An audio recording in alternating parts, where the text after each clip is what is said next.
Thank you for all for coming to my timeshare presentation. I mean, how you can open a game store. My name is Boyd Stevenson. I'm really glad you're here. I'm pretty casual on these sorts of things, so if you have questions, feel free to jump in and shout out. I'm also going to ask y'all a lot of questions too, so hopefully I don't get too boring, because there are a few things more painful than having to sit through someone standing next to one of those things. And yeah.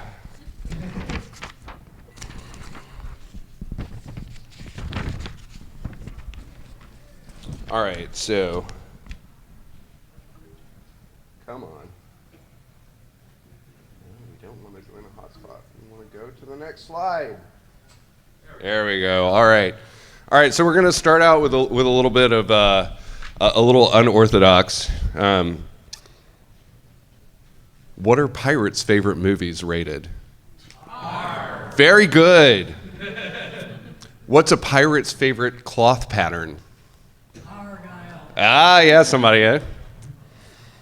Where is a pirate's favorite fast food place? Arby's. Excellent. Why can't pirates alphabetize? That's exactly right. They're always stuck at sea. What's the point of this? We get in grooves. We get focused on things. We expect the answer to always be arg. And sometimes it's not. And it's still hilarious. So let's not get stuck at sea. Here's the stuff we're going to run through today. Raise your hand here if you actually own and operate a game store. Awesome. Raise your hand if you're interested in doing that. Hey, even better. You've come to the right place. We're going to run through a lot of the nitty-gritty stuff. We're going to talk a lot about some of the things that, frankly, are not the fun things about running a game store. Things like attorneys and accountants, and how you pick your inventory and how you project out your revenue and stuff like that. It is not the world's most entertaining experience, but it is very essential.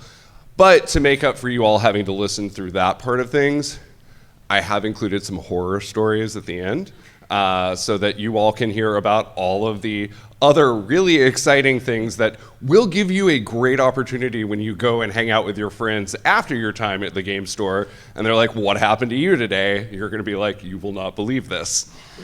I am Boyd Stevenson. I have been playing hobby games since the late 80s. I was born in the early 80s, so just to kind of give you all a little help there. I am a recovering attorney and government affairs professional, which is a very nice way of saying that I used to be a lobbyist. And I opened Game Castle College Park in 2021. And I will say, so I was a trucking industry lobbyist, which is like really weird. But I will also say it prepared me so much for the things I have to do, because logistics is like 90% of what we do, and the other part of it is event management.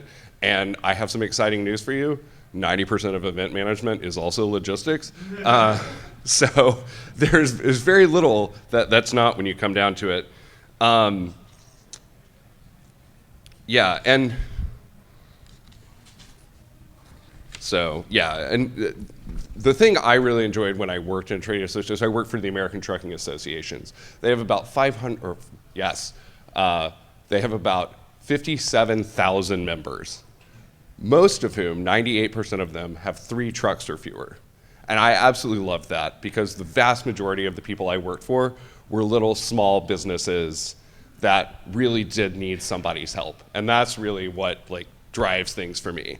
Now, occasionally you would get calls from the big people like UPS, and they didn't ask for help, they just demanded it, and they wrote big checks, and so you had to do that, which unfortunately is also a reality in the game store world, so be ready for that. And I will say, one of the things that logistics taught me is that everything is about organization, and y'all, let me tell you, I now deal with a lot of game store owners. And I now know a lot of former game store owners in just a little over 4 years in business. And organization is what makes the difference between the ones who are still in business and the ones who are not. So if you are not an organized person, Find someone who is, hold them very tight, and say, I bet you didn't know that you love tabletop gaming. And then hope that you can convince them. This next one we'll go through really fast. I am obligated to do that since I'm going to be talking about legal things today. I am a licensed attorney. And really quickly, I want you all to repeat after me, Boyd is not my attorney. Boyd is not my attorney. Very good. This thing is being recorded, which means I now have video evidence that you have admitted to that. I do not want to inadvertently form an attorney-client relationship with any of you, and the best way to do that is to get you all to understand that we don't have one. If that's something that you want to do later on down the line, there's a formalized process and you'll know. You'll get a letter from me that says you've retained me. Until that happens, you have not. I will talk a lot of generalities. Don't bank on anything I say, because something specific about your situation may be different, and that is something that you'll want to know. I will also say, I have run a game store for 4 years. I do it with a really, really great team. Frankly, I could not do it without them. They are absolutely amazing. They are like family. In fact, we had someone on our staff this morning, they had a personal issue, thank you, HIPAA, and they had to leave a little bit early, so the rest of us have all been running around like chickens with our heads cut off. But get a good team is another part of that. And now, let's get into, so I run a store called Game Castle College Park. Who here is local? We got some locals. Any of you actually been to the store before? Hey, thank you very much. I appreciate that quite a bit. We are also at MAGFest. We are the people that do paint and take, which you can go over to the makerspace, you get a free mini, we have a lot of paints, we have a lot of very, very nice people who will sit there and explain to you exactly how you can make your miniature absolutely beautiful. They're also, in addition to being nice, very, very good painters. Some of them have awards from the Nova Open. We have a couple Golden Demon winners, folks that have been featured in White Dwarf. And they won't run around and tell you that. That's my job. But what I will tell you is you'll get some really, really great education. We're also over in the vendor hall. My conventions coordinator would kill me if I did not say that. We are working with the folks over in the Indie Tabletop. Estate Raise the Realm by Grodd Games. Go check it out. It literally just released. The first shipment actually went to our store, and they are up here all the way from Florida doing playthroughs. And y'all, you will, if you're a board gamer, which we will discuss in a minute, you may or may not be, you will love it. A lot of really good worker placement, some engine building going on. And finally, we always throw a little stuff in the treasure chest. So if you're not familiar with the MAGFest treasure chest program, there's some cool stuff hidden around this convention center. All right, so my store. We opened in 2021. We have about 2,800 square feet. That makes my store the smallest of the Game Castle stores in terms of square footage. I'm excited to note that we are the biggest in terms of revenue, which is like really what the sweet spot you're going for in business. So that is all my team, not me. I have 8 staff members. In addition to me, I have a store manager who handles our logistics. They are really the person that deals with our suppliers. I have an assistant manager who is really the person that deals with our events. I have a convention coordinator who made this happen. And we have a bunch of other store associates who do other things. If I'd been giving this presentation 2 years ago, I'd have been like, I have a store manager, we have an assistant manager, they do whatever the store manager or I can't do at any given time, and that's okay. Like, we have had time to grow and build.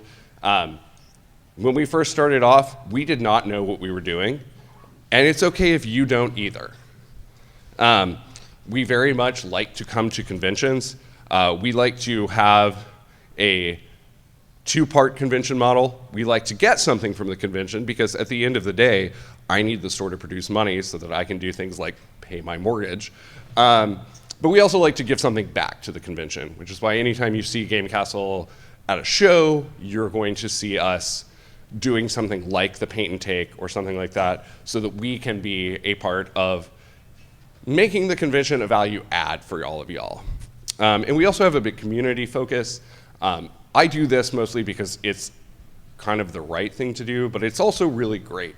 We have a wonderful event in October every year that all of our local elementary schools do. Anybody can sign on, public, private, parochial, they don't care. It's called the Zombie Run. People dress up in Halloween costumes and run a 5K, and we raise money for all of their PTAs. We go out there every year. I should have pulled the video of me dressed like the Kool-Aid Man, running at the end of that 5K. It was not pretty, y'all. We also run over 100 events every month. This is our community calendar. And I will say, anyone who wants a copy of this presentation or some of the tools I'm going to talk about later on, I've got my business cards up over there, or you can just find me after this thing is done. We put one of these out every month. It is always a very fun day when that happens. But it's important, as you can see, we divide ours up. These are happening every day of the week, 363 days a year. These are individuals or specifics about someday. I believe in putting a print calendar out there. This thing is actually printed, and we run copies of them every month that people can just come and pick up. I know a lot of people are like, oh, we can save money by just doing images and things like that, and it's true, but people really like physical things that they can touch and hold. Game Castle is part of a franchise, and I'm not gonna lie, if any of you say, hey, I want to join the Game Castle franchise, I do get a little cut of that. And I'm going to be very honest with you today. I'm going to talk about some things that I love about being a franchisee, and I'm also going to talk about some things that I do not love about being a franchisee, because it may be the right decision for you, and it may not be the right decision for you. Has anyone here considered whether or not they want to join up with a team, or whether or not they want to go it on their own? Anybody, if you thought about maybe I want to do the franchise route, raise your hand. Okay, we've got a few folks. If we've got some other folks who's like, no, I want to do this totally on my own. Okay, we got some folks there. And who is, I haven't thought about it, or I don't really know if I care. All right, excellent. That's the majority of you all. As you can see, we have 9 stores across the country. The blue ones are the franchise stores. The red ones are the corporate stores. And I will be happy to refer anyone on that wants to do that. We'll talk a little bit more in depth about how that works later. Okay, why open a game store? For those who are thinking about it, I'll take some hands. Okay, why about you? Foster community and give people a safe place to enjoy their hobbies. That is the best reason right there. Thank you. I wish I had held you till the end. How about you? Physical gaming bookstores are dying. That's a really great point. Yes, third spaces, which is defined as a space that is not your home or your work, where the community gathers, are a scarcer and scarcer resource every day. I want to run really cool, unique events for people, and a game store is a very nice way of doing that. There you go. Want to run really cool events. I don't want to be stuck at a desk job for the rest of my life. There you go. Don't want to be stuck at a desk job. We'll take one more. Want to share my hobby with other people that don't have that hobby, or engage them into, sharing that with them. There you go. In some circles, we would call that evangelism. Want to share the hobby with other people. I'm really, really, really happy that no one here ID'd the absolute worst reason to open a game store, which is I really like to play games and I just want to play games with my friends, because that is an absolutely wonderful thing, to like games and want to play them with your friends. That's a good sign. That's a sign that you're a well-socialized human being. But if you want to try to do that for a business, it is not going to work. Especially because as a game store, you are many people's entry point into the hobby. And you are going to be doing recruiting left, right, and center. One thing that I didn't hear anyone say was you get to be your own boss. That part is pretty awesome. You unfortunately learn that you have clients instead of supervisors, and they are weirdly more demanding than your boss ever was. So, I think the only way to really not have to answer to anyone is to be like independently wealthy, and if you figure that one out, then congratulations. So I opened my particular store for a couple of reasons. One is I did actually get tired of working for other people. One reason is that I didn't love what I was doing. So I was in the trucking industry. I specifically did hazmat and oil and natural gas transportation, which is like not the cleanest thing in the world. And at the end of the day, I kind of wasn't loving what I was doing. I worked with some really, really great people, but I just didn't feel that great about it. Then COVID hit, and then I was working by myself doing things I didn't really love. And finally, I was just like, I threw everything up in the air, and I was like, I've been thinking about this for a while. I'm just going to open a game store. So that's my story. We're going to talk a whole lot about work, but before we do that, I want to talk to you about how you stay sane through this process. And do we have anybody here who plays Pathfinder? Right? Okay, we got a few. Do any of my Pathfinder players, can you ID either of these two deities from the Galarian setting? That's okay, they are rather minor. These are both dwarven gods. This is Torag, the head of the dwarven pantheon, who's kind of the god of craftsmanship and hard work. And this is his brother Droskar, who is the god of toil. Like, his whole thing is he just doesn't make things very well. He works really, really hard. His people work very hard, but they don't get a lot of appreciation out of it.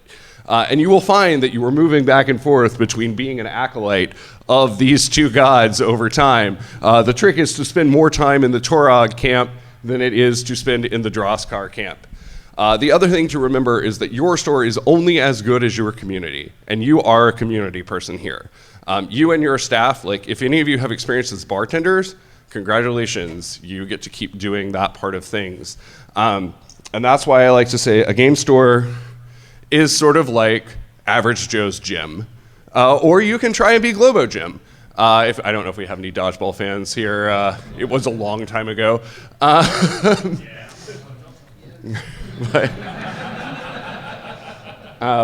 the trick there is that it's amazing that if you give people the opportunity to do the things that they love and celebrate them for doing the things that they love, they really blossom, and then you can destroy the evil that is Globo Gym.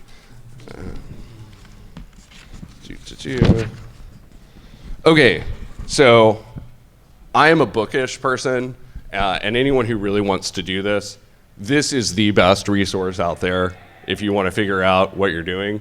I would say probably about 20% of what I'm going to say today I pulled originally from Gary Ray's book. It's called Friendly Local Game Store, so not hard to remember, and I bet we can all figure out what it's about. Gary's story is actually pretty similar to mine, except that he was in IT and I was in law. And he will literally walk you through all sorts of things that you need to think about as you go through this process. He also he's really active on Facebook, and I think he has a blog somewhere out there.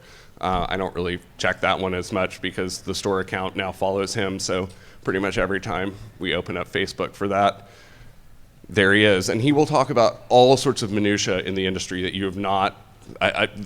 If you have thought about it, congratulations, you should be leading this presentation before me and before you even open your store. So definitely great resource. First big question is really go it alone or with a team. You can go with the franchise. There are two main franchises in the game store world. There's a third one out of Australia. They are not offering active franchises in the US right now, so I'm not going to mention them. But it's us and another one called Dragon's Concord. They're pretty different programs. I am not here to do a sales presentation, so I am not going to walk through the ins and outs of those. But I will say there are some pros and some cons, and you should really, really, really think about which of these two things you want to do. When you're an independent store, you can do anything you want. If you are a franchise, you cannot. You have to work within the bounds of the franchise system. A franchise is going to offer you training. An independent store, you're going to have to learn it all as you go. When we talk a little bit about budgeting later, I'm going to talk about a line item in expenses that I like to call fuck-up insurance, which is you will need a lot of when you first open. If you open as a franchise, you will still need fuck-up insurance. You just won't need as much. My store has gone from budgeting about $4,000 a month in fuck-up insurance down to less than $1,000 over 4 years. Yeah, thank you. I cannot tell you how excited I was when we had the first month that I was like, oh, I don't have to put anything towards that line. And if those of you are a little less foul-mouthed, you can call that unexpected expenses. Distributors. There are a lot of them in the hobby game world.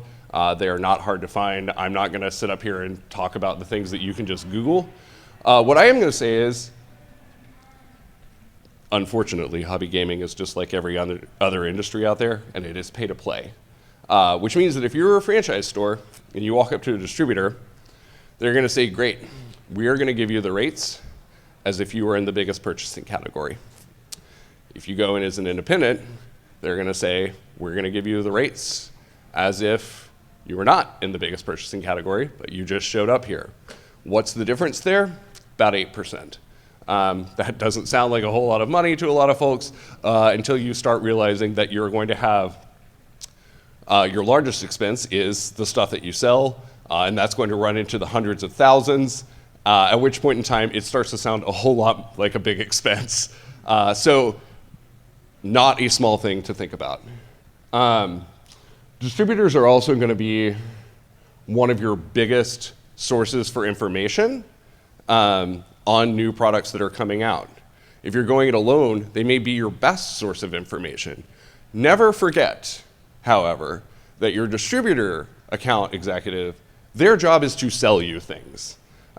Much like my store does not carry any bad products, those distributors will tell you that they do not carry any bad products. So anything you hear from them, you have to take with a grain of salt.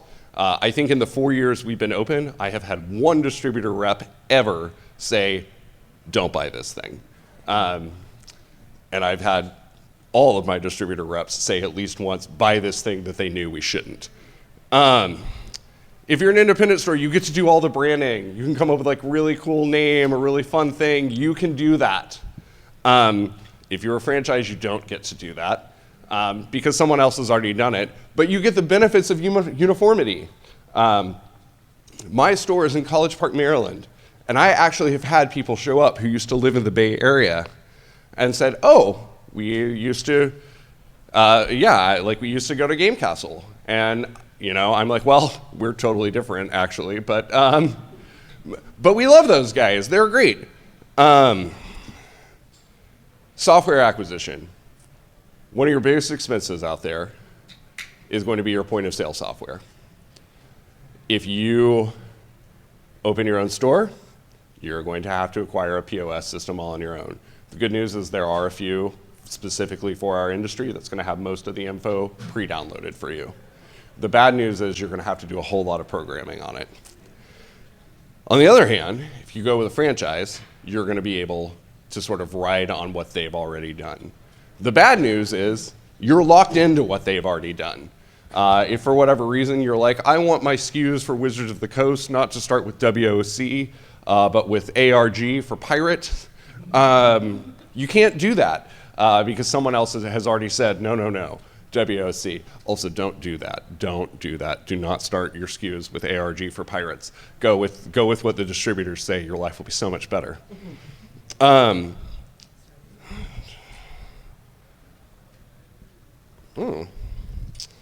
Network membership obligations. This one's just listed the same way. You don't have any if you're an independent. You're all on your own. But that means that you don't owe them anything and they don't owe you anything. If you are part of a franchise system, you owe them something and they owe you things. And that has push and pull. They are going to sometimes say, you got to do this. Or if you've ever watched national advertising and seen McDonald's or Wendy's be like, here's a special going on at participating stores.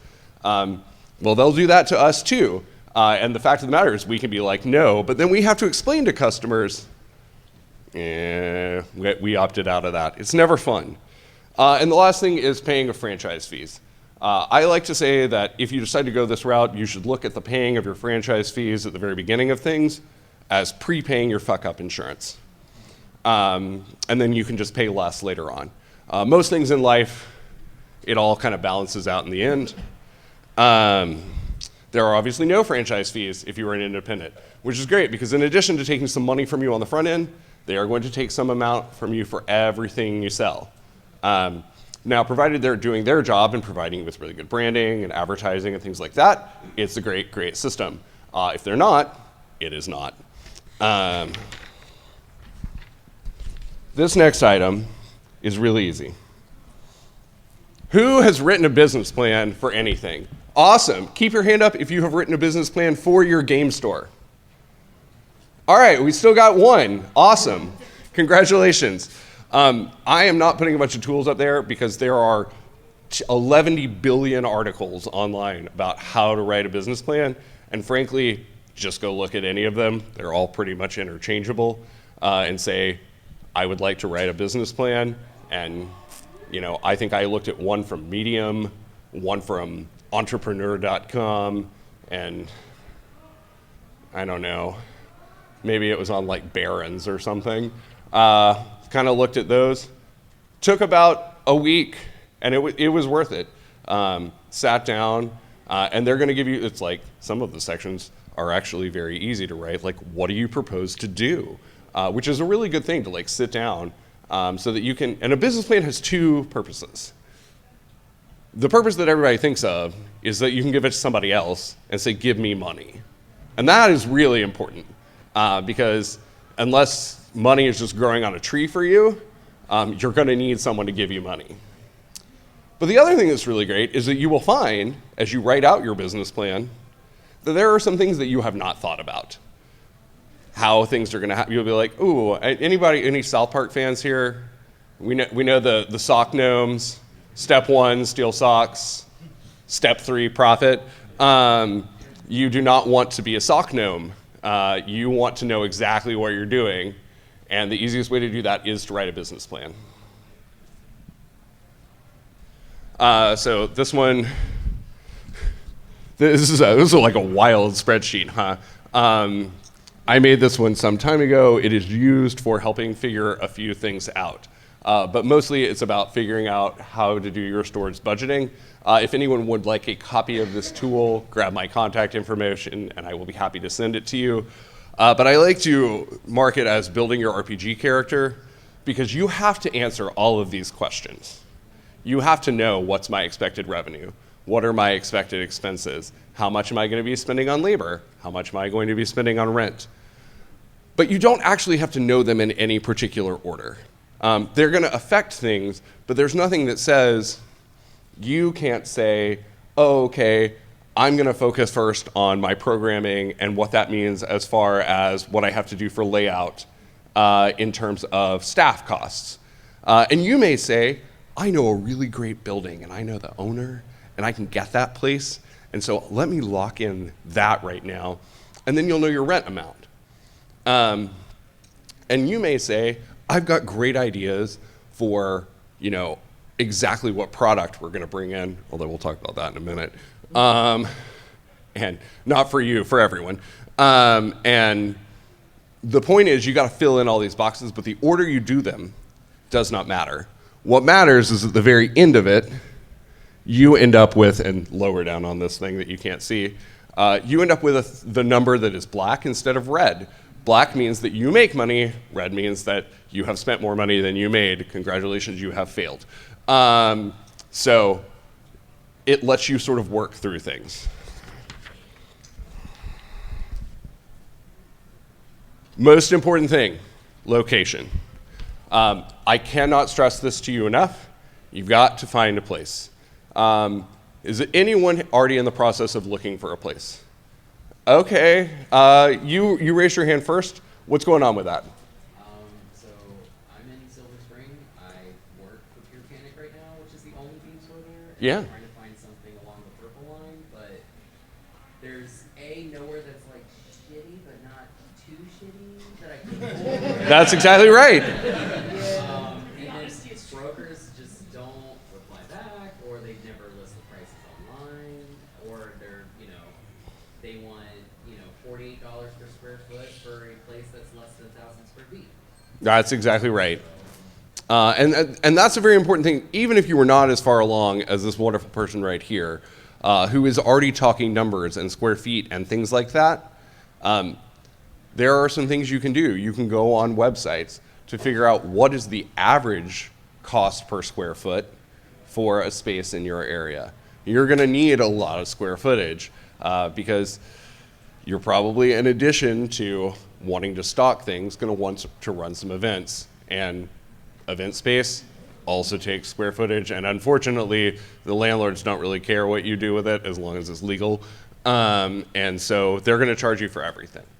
But this is the most important decision you will make. Also, congratulations, if you have found a lease that was for less than 5 years, wow.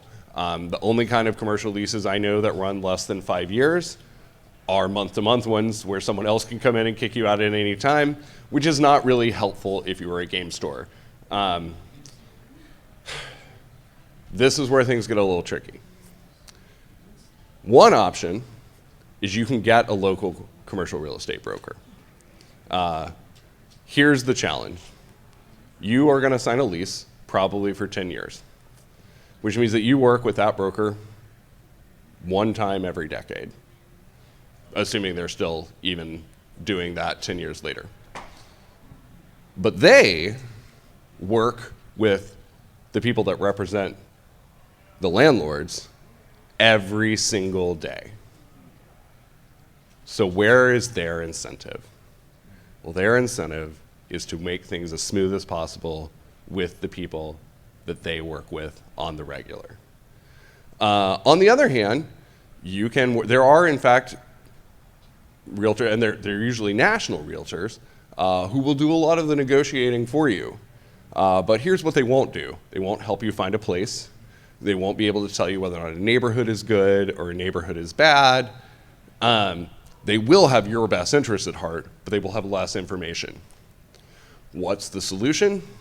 Well, in my case, I'm fortunate that one of my closest friends is a commercial real estate broker, and we have a circle of friends, so if he screws me over, he does have to continue to see me every day, not once every 10 years.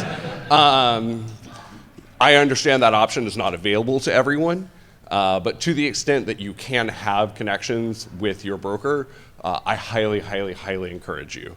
The one good piece of news I will give you about owning a game store is you are a destination. You don't have to be right at the two main cross streets in town because gamers will find you.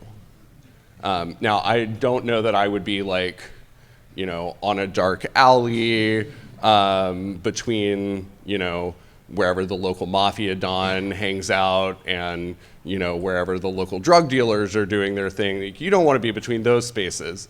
But you also don't have to be in the fanciest of all spaces. That's about all I'm going to say on location.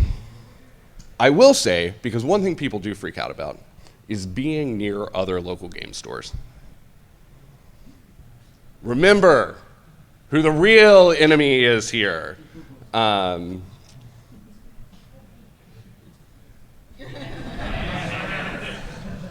Your other FLGSs are your friends. And for those of you that are local, I'm going to say some nice things about some of the other local game stores so that you know that I actually really, really like them.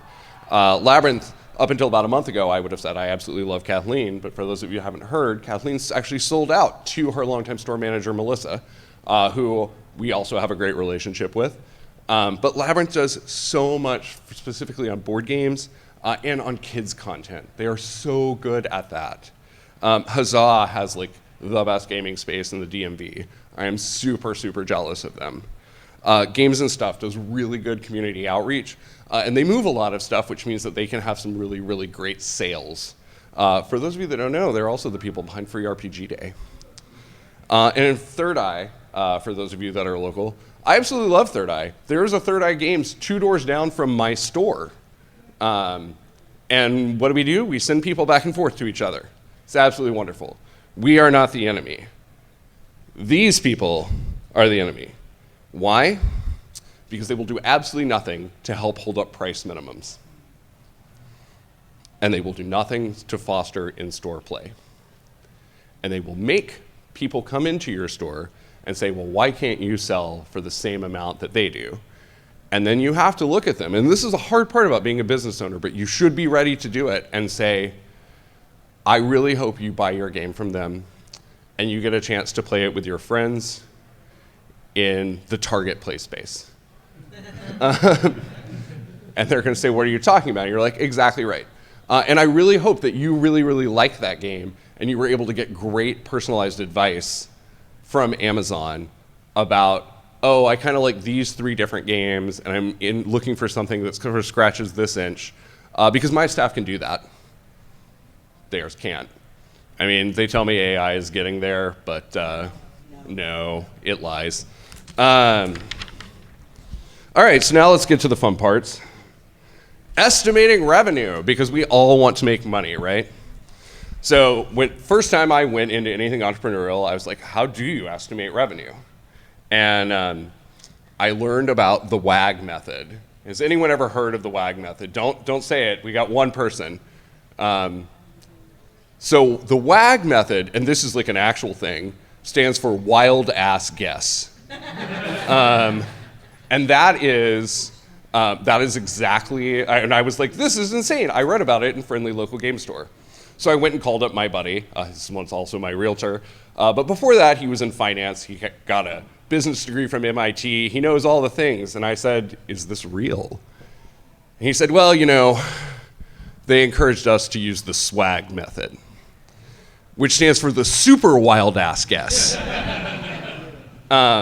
Which is to say, it is very, very hard to figure out how much money you're going to make. However, once you have an idea about how much money you need to make, you can figure some other things out, namely how much inventory you should carry. Anybody here in retail right now? We got some folks. Who knows what a turn is? What's a turn?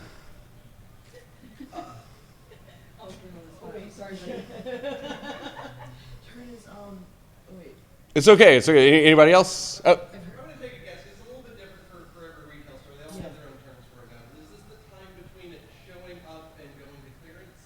So, a turn is how many times a year we're going to sell a product.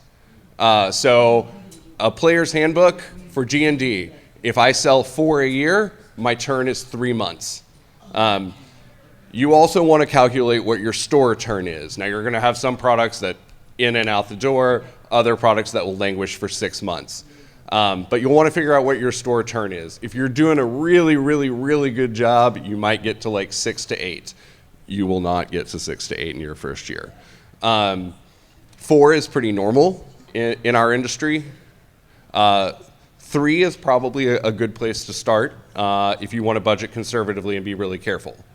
Now, this is important because once you know how much money you need to make to cover your expenses, and you know how many turns you expect to do during a year, you can divide that out, and it will tell you how much inventory you need to order. You need to make $1 million to cover all your expenses for the year. You're going to do 4 turns. Sounds like you need $250,000 worth of inventory if you're going to make that happen. Now, exactly how you fill which particular one, congratulations, that's on you. I will say sales tax. Sales tax is the most wonderful thing in the world as a retailer. I know we all hate paying it, but I'm going to tell you some dirty secrets about sales tax today. The first is we get to keep part of it. Yeah, I was shocked when I learned that one. If you pay your sales tax on time, at least in the state of Maryland and in most other states, you get to keep 10% of it. That's pretty awesome. And the other thing is, you hold on to that money. You don't have to put it in some sort of separate account. If you have the liquidity and you know you can pay it off, and in Maryland it's due on the 20th of the month, which really what this means is that every month I get a loan from the state of Maryland that has a 4 to 7 week repayment term that I can then plow back into more inventory. Now I gotta pay it, it's like all loans at the end of the day, and they're the government, so they get very, very upset when you don't pay, and they charge you a lot of money if you don't pay on time. But if you can manage to do it right, that is actually really helpful for you. You also, depending on where you are, may or may not have services taxes. Here in the great state of Maryland, if I sell an event entry, I don't have to tax that. You wanna come play in my Gundam tournament that you bring your own deck for? Congratulations, it's gonna be $10. You wanna come play in my Magic draft that requires you to buy $5 worth of Magic product and a $5 entry fee. That $5 of Magic product you bought, that's gonna be subject to sales tax. Which again, not the worst thing in the world, but be aware of it. To get these ideas, here are some great sources for you. ICV2, does anyone in here read ICV2?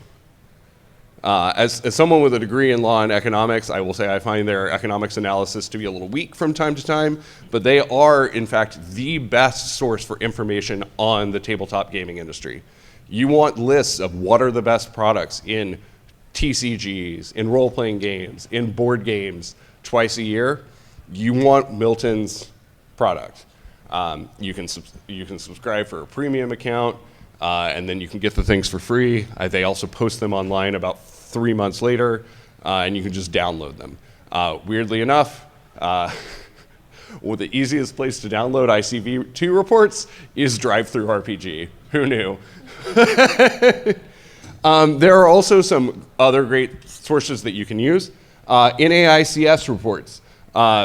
Every business has an NAICS code, and there is the NAICS association that will give you some basic information. There are also tons of consulting companies out there that will be willing to sell you information with a report on your industry for everything from $25 all the way up to like $20,000. I don't recommend either the $20,000 or the $25 or the $20,000 report. You probably want to go somewhere in the middle, but you know, you do you, it's your money. Franchise disclosure documents. Every franchise, before they sell you a franchise, has to give you a very long document that tells you all sorts of financial information about the franchisor and about how their franchises are doing. And you don't have to sign a franchise agreement to get one of these. You can just call them and say, hey, send me your FDD, and they'll do it. And then they will constantly call you and they will say, hey, have you thought about joining up with our franchise yet? And that will go on forever and ever and ever. It's like giving money to a political campaign, but worse. But you can also go to the Federal Trade Commission that they have to register with. And you can get one for free from them. It takes a little while, and it's a little complicated. Depending on how you value the use of your time, it may or may not be worth it. There are also other sites out there that will, for the price of about 20 bucks, they pull all the FDDs, and they will just send one to you. It's a good read. It's a boring read. But if you want to know, especially, you know, if you're like, how many of these stores went out of business in the first 5 years they were open? That's in there. What's the average revenue on one of these stores? It's in there. Now, it's not all game stores. It's just the ones in their network. What's the average revenue per square foot is in there. Are your franchisees suing you? How many times have they done so? That information is in there too. I will say, just because that has happened does not necessarily mean anything. Your businesses, and it will happen from time to time. And then the other thing I will note is trade association data is great. We'll talk about that more in a second. You can just do a good old Google search. As you try to figure out your numbers, this is from our trade association, the Game Manufacturers Association, which weirdly represents both the retailers and the publishers. Not sure how they got that great gig. As a former trade association guy, I'm like, I'm not sure how that would work, but apparently it does for us. But that's going to tell you in 2023, that is the range of annual revenues for Gamma retailer members. My store lands right at the upper end of this one. But if you kind of do the math, you can see that your store, if you're average, is probably going to do about $750,000 a year. If you want to get a little more information, to be like, but is my store going to be smaller? Is my market smaller? Or revenue smaller in my market? Join Gamma. In fact, the best piece of advice I can give you if you're really serious about this is join Gamma and go to the Gamma Expo and just walk around and talk to other retailers. It is the best resource out there. And if you do, come find me and say hello. I am weirdly giving a presentation there about why it's important that game stores get involved with conventions. So, everything comes full circle. After you figured out how much you're going to stock, what are you going to stock? I am going to say there are a few things to look at here. Your franchisor will really pull their weight here. For instance, we use something in our system called an always number. An always number means I should always have X number of this item in stock. I'm going to get ready. I'm about to put the secret sauce out there. So Catan has an always number of 2 because it doesn't always sell, but I don't ever want to be without it.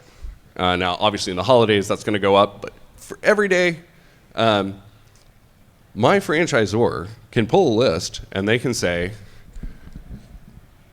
here's the list of all of the items that are in any of the system.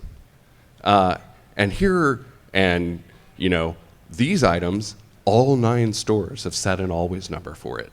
Well, that's a pretty good sign that you should stock it. Here are some that maybe 4 to 6 have set an always number for. Well, maybe. Kind of depends on what kind of game store we're planning on being. And here are some others that are 1 to 3. We should probably give those a look, but maybe not. Also, fun fact, you do not get to decide what kind of game store you're going to be. At the very, very most, you can exercise a little bit of helpful nudging, but the truth is your community gets to pick that for you. So if you had dreams of like, oh my gosh, and everyone in the world is going to play Lancer, good luck. The last thing I will recommend is you should check out something called the Kidult Study. And that is a portmanteau of kid and adult. It was actually done by insert the long German word that is the name of the German Toy Association in here. And they did a massive study on what some of us might call dinks. And that'd be double income, no kids for those that don't. They divided all of us, and if you're at MAGFest, you are a kidult, into 4 categories. For shopping purposes. They say some people are collectors. Collectors just want to collect things. It is important to them to have it. There are investor collectors. Those people, at least purportedly, intend to sell their collection later on for profit. There are board gamers. I think we know what that means. And there are creative fantasists, which when I had to summarize this back for my staff, what are they interested in? And I was like, basically everything we stock that isn't board games. These are your TCG players. These are your role players. These are your miniatures games players.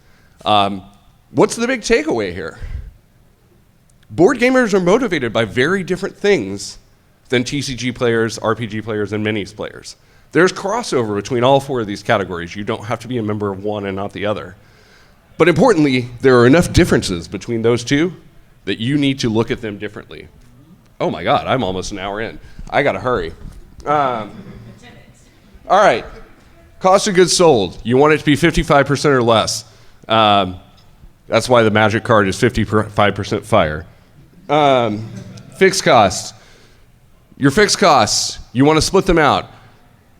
Gonna be 55% of your costs are gonna be your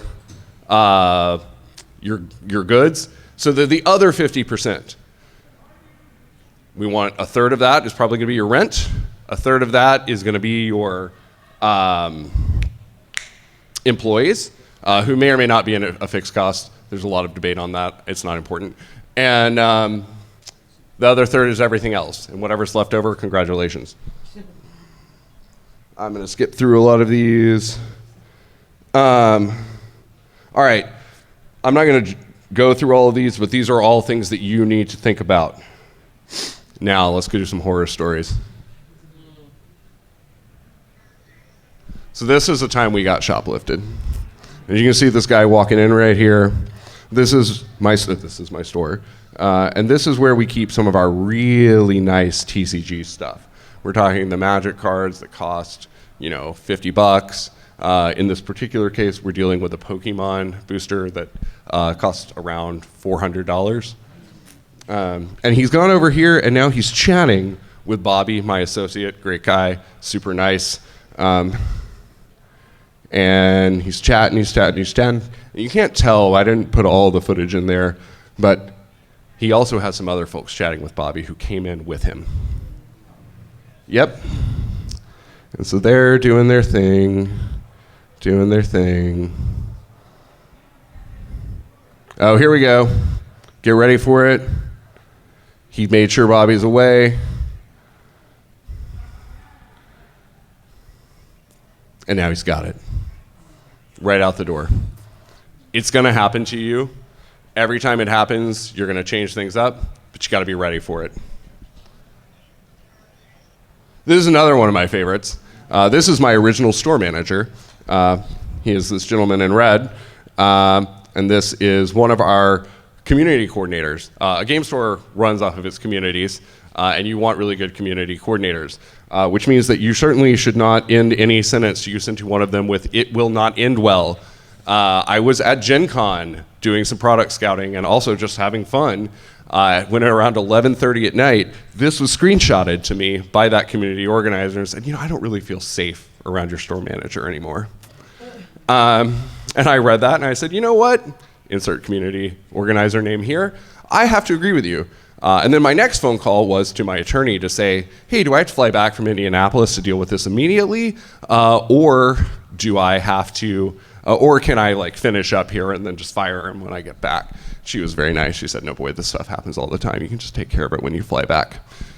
And so that's essentially what you had to do. Because fun fact, when your employees threaten your customers, they cannot be your employees anymore. It's very bad customer service.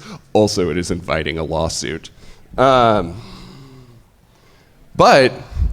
funnily enough, those same people that may be difficult, once you let them go, they're going to cause all sorts of problems for you.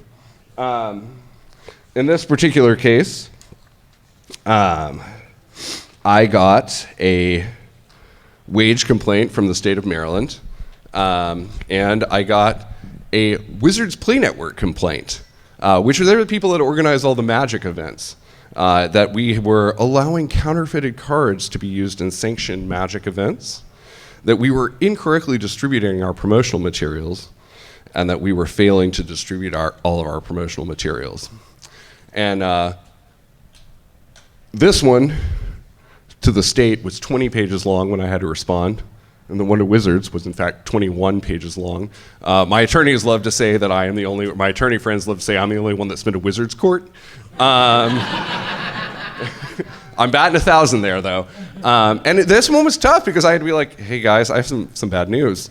We did incorrectly distribute promotional materials, and we failed to distribute all of our promos. And we just discovered that because we had to fire our former employee, and he was the person in charge of this, and it turns out he was keeping a bunch of them. So we're also pretty sure he's the one that reported us, so maybe you could turn his EventLink account off instead of threaten ours. They did. Here's a fun one. So I got my Magic community is run by one guy who was the head of technology for a big white shoe law firm, and the other one is a public school teacher. And they were having dinner with one of the other players, kind of a nice guy, but newer. They were talking about voting, which we do in Maryland in public schools. And he was saying, no, he was not going to vote the following day because he can't go to public schools. And then a little bit later on in the conversation, he mentioned that Magic has become very important to him because he also cannot access the internet. And Funnily enough, with a public school teacher and an IT person at a law firm, they very quickly realized there's only one kind of person that is under both of those restrictions. So they came to us and they said, what are you going to do about it? And the first thing I did is I pulled out the rules for Wizards Organized Play. And they say, oh, if you have a registered sex offender, which it turned out he was, and not like, oh, I streaked the student union when I was back in college. They can't be an organizer. So I wrote to Wizards and I said, well, I know they can, if he was an organizer, this would be done. But he's not. He's just a player. But I found out about this. Do y'all need me to ban him? And Wizards got back to me and said, nah, he can hang out. It's cool. So I called my franchisor and I said, this is going on.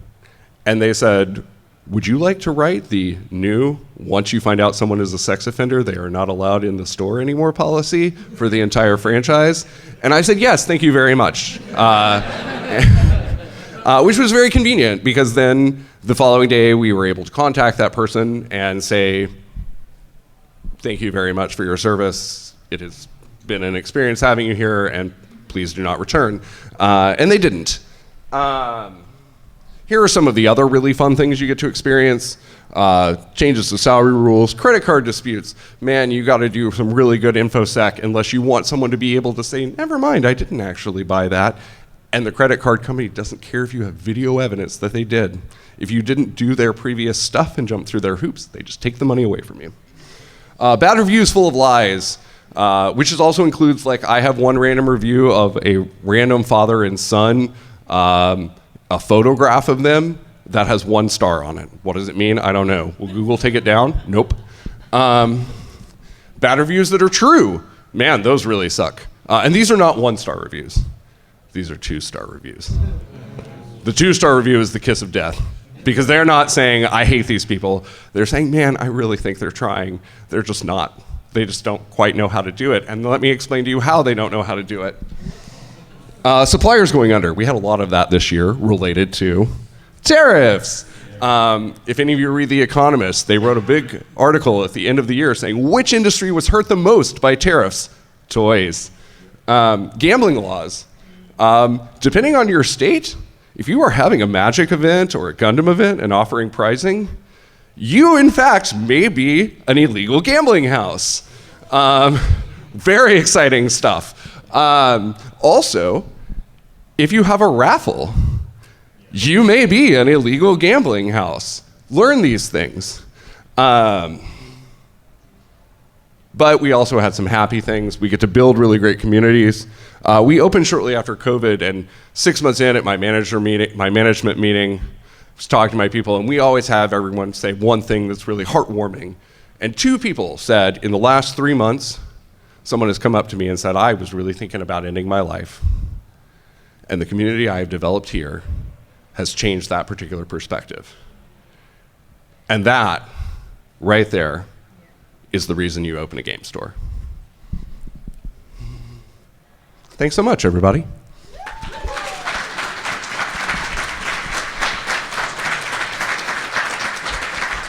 We have like a minute for Q&A, but we'll let them, if they need us, no one seems to have come in yet, so I'll take Q&A till I see someone from MAGFest wave me and say, get the heck out of here.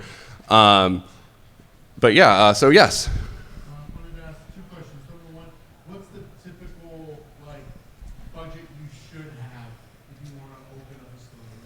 What would you say is the approximate amount to try and open a store? So this is tough because some of the answers here are not X dollar amount, but they're multiples of things like your rent. And so if you want to get a good idea, this is actually where I would go online and grab those FDDs, because that is one of the things they have to tell you is here's the absolute minimum that you can invest for us to do business, and here's the recommended, and the recommended amount is always a range, and it always ends in plus. Next question. Second one was what was the 4th type of customer? You said the collectors, the distributors, the board gamers, And then what was the fourth? So yeah, there's collectors, investor collectors, there's board gamers, and then there are what are called creative fantasists, which is like the coolest name ever. Congratulations, if you're at MAGFest, you're probably a creative fantasist. Yes?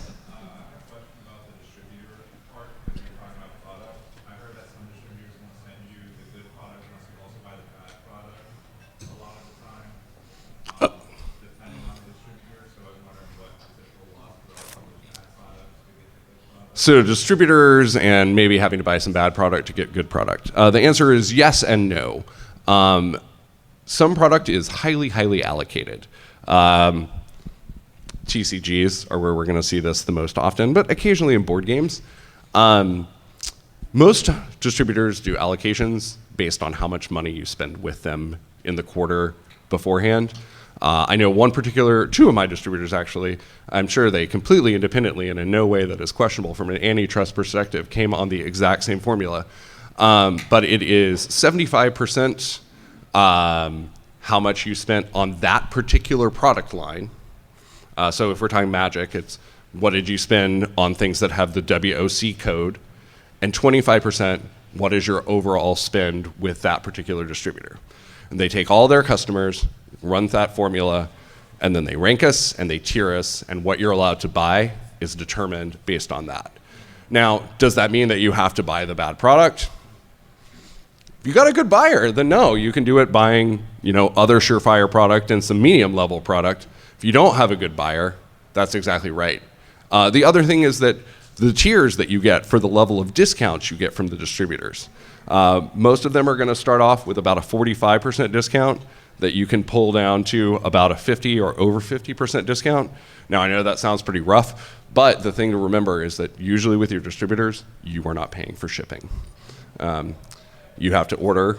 The first time someone was like, yes, and you must order $1,200 worth of stuff, and then we'll pay for shipping. I was like, but the good news is now, we're like, yeah, we can do that every week. So when we talk about just discounts, and that's an important thing when you look at product, is you're going to want to consider shipping as part of it.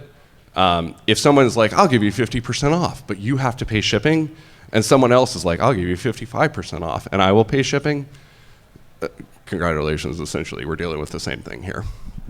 Yes? So I know that you said you work with other people who are your rivals, quotation, but if you're in a larger rental space that had a contract with you were not willing. Good, correct, you learned. So this is I don't know if you had to deal with this or had to help someone deal with this, where the contract with the rental space is, okay, there's similar, slightly overlapping types of stores, but you can't have an overlap of more than 10% of the same type of thing.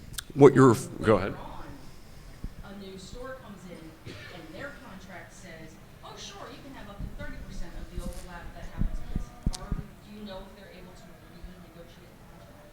So what you're referring to here is an exclusive. And for instance, when I moved into my space, Best Buy was there. And I'm going to blow y'all's mind. My landlord didn't really understand what my store was or what it did. Right? Oh my God, it's shocking news.